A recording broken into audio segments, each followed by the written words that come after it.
Gloria, we are linked, not ranked is such a practical strategy besides being a wonderful philosophy.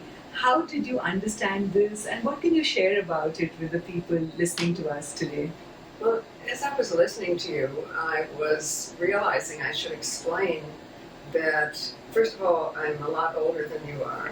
Secondly, when I first graduated from college in the 1950s, I went to India and I lived in India for 2 years. So really, I learned this in India.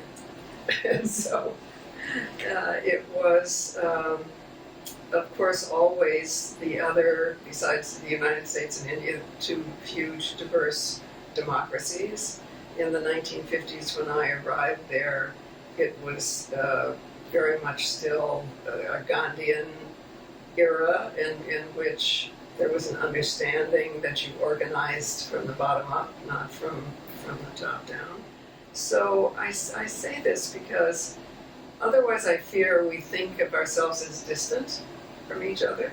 But in fact, just as we viscerally connected across generations and continents, and I learned first in India and translated what I learned there here, we are in a kind of big circle in which our individual acts then influence our collective acts and change our consciousness wherever we are in whatever country we are. I wonder if we aren't maybe more likely to understand this now because we've had a disastrous year of disease with COVID. And of course, COVID does not respect national boundaries. COVID does not care what race or class or gender we are.